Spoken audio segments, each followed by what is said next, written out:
بسم اللہ الرحمن الرحیم۔ السلام علیکم۔ سیدنا عثمان غنی رضی اللہ تعالی عنہ اور یزید ملعون ایک ہی خاندان سے تعلق رکھتے تھے۔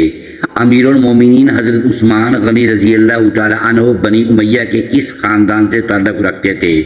اور یزید ملعون کے ساتھ آپ کا کیا رشتہ تھا، اور خاندان کے کس فرد پر جا کر یزید کا خاندان آپ کے خاندان سے مل جاتا ہے؟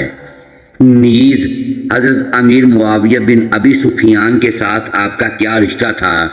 حضرت عثمان بن عفان رضی اللہ تعالی عنہ کا تعلق اموی خاندان سے تھا جو بنو ہاشم کا حریف تھا، اور رسول کریم صلی اللہ علیہ وآلہ وسلم کی کامیابی کو اس لیے خوف و حسد کی نگاہ سے دیکھتا تھا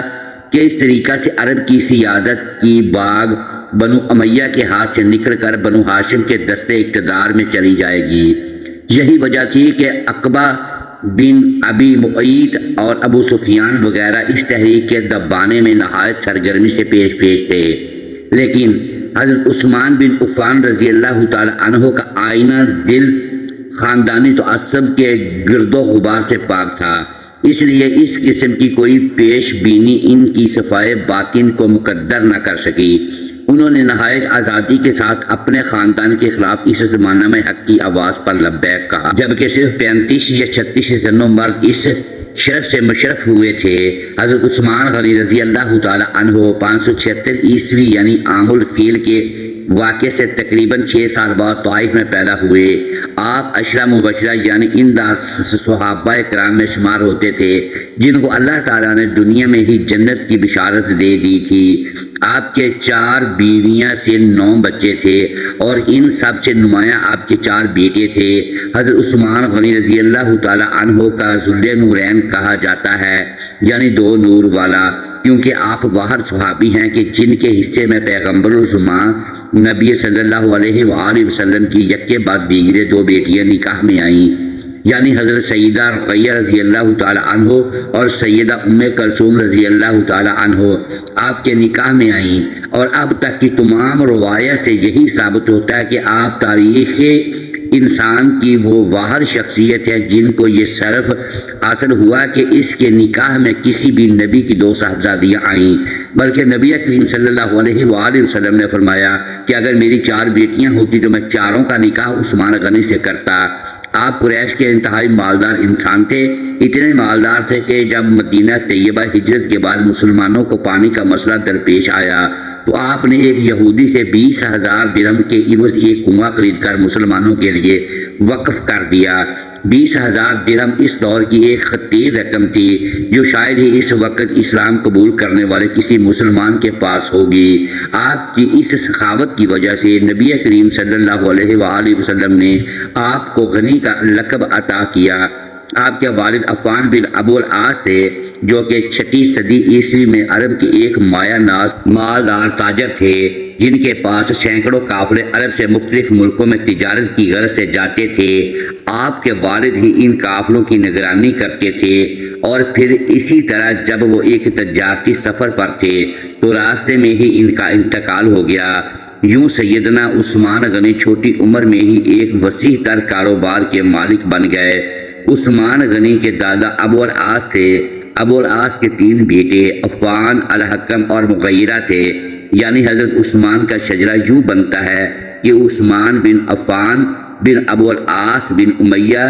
یہ امیہ وہی ہیں جن سے خاندان بنو امیہ کی بنیاد پڑی، اور اسی لحاظ سے دیکھا جائے تو حضرت عثمان غنی خاندان بنو امیہ کی ایک اہم ترین شاخ کا حصہ تھے، اور اسی خاندان بنو امیہ کی ایک شاخ سے بد کردار یزید ملعون پیدا ہوا، جس نے حضور صلی اللہ علیہ وآلہ وسلم کے نواسے حضرت امام عالی مقام امام حسین رضی اللہ تعالی عنہ کو کربلا کے میدان میں ناحق شہید کروا دیا تھا۔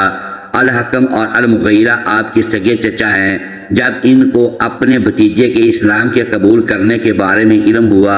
تو انہوں نے آپ کے اوپر ظلم و ستم کے پہاڑ توڑ دیے، حتیٰ کہ وہ آپ کو کچی کھال میں لپیٹ کر آپ پر تشدد کرواتے تھے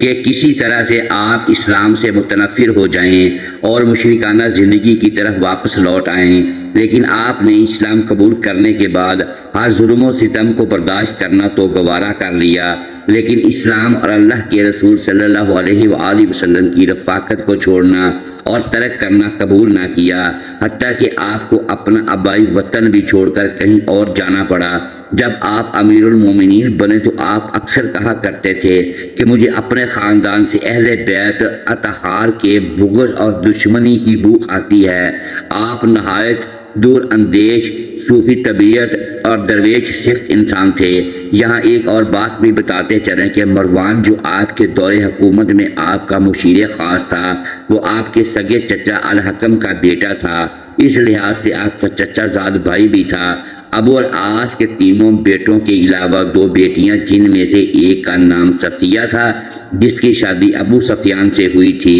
جن میں سے ان کی ایک بیٹی ام حبیبہ پیدا ہوئی، اور یہ وہی ام حبیبہ ہے جنہیں نبی صلی اللہ علیہ وآلہ وسلم کے نکاح میں آنے کا بھی شرف حاصل ہوا۔ یعنی ام حبیبہ بھی رشتے کے اعتبار سے عثمان غنی رضی اللہ تعالی عنہ کی چچی زاد بہن تھی۔ اگر بنو امیہ کے سب سے اہم اور حکمران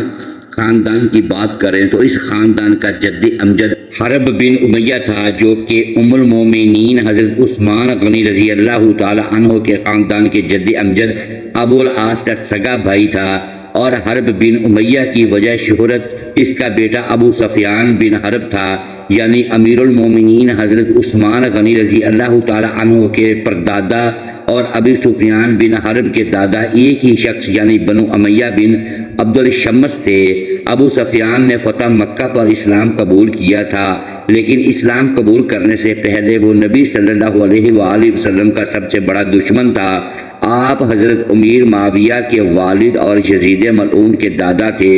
دوستو ذرا غور کریں تو معلوم ہوتا ہے کہ امیہ بن عبد الشمس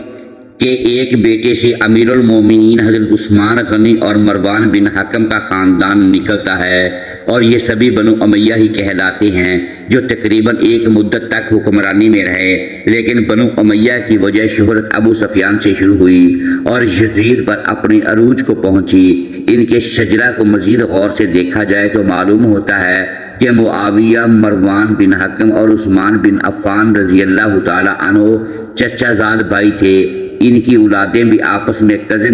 ہی لگتی ہیں، اور اس لحاظ سے دیکھا جائے تو عثمان بن عفان رضی اللہ تعالی عنہ یزید ملعون کے چچا لگتے ہیں، کیونکہ اس کے والد امیر معاویہ رضی اللہ تعالی عنہ آپ کے سگے چچا کے بیٹے تھے۔ بنو امیہ کی بنو ہاشم کے ساتھ چپکلش اور رنجش نئی نہیں تھی، یہ خاندان شروع دن سے ہی ایک دوسرے سے خار کھاتے تھے، اور جب نبی صلی اللہ علیہ وآلہ وسلم نے اعلان نبوت کیا تو بنی امیہ کے بہت سے لوگوں نے صرف اس بنا پر آپ صلی اللہ علیہ وآلہ وسلم کی نبوت کا انکار کر دیا کہ اگر نبوت ہوتی تو وہ بنو ہاشم کی بجائے بنو امیہ سے ہوتی۔ نبی کریم صلی اللہ علیہ وآلہ وسلم کے فرمان کے مطابق جس کو اللہ تعالیٰ ہدایت دینا چاہے اس کو کوئی گمراہ نہیں کر سکتا، اور جس کو اللہ تعالیٰ گمراہ ہی رکھنا چاہے تو اس کو کوئی ہدایت نہیں دے سکتا۔ اس کے مصداق حضرت عثمان غنی رضی اللہ تعالی عنہ بنی امیہ جیسے متعصب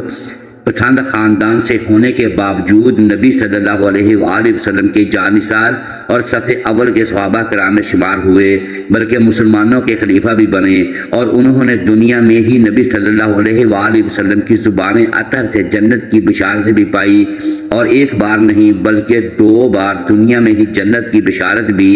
حضرت عثمان غنی رضی اللہ تعالی عنہ کو ملی۔ محترم ناظرین، امید ہے کہ یہ ویڈیو آپ کو پسند آئی ہوگی۔ ایسی اسلامک ویڈیوز کے لیے چینل کو سبسکرائب کر لیں اور بیل آئیکن پریس کر دیں۔ شکریہ، اللہ حافظ۔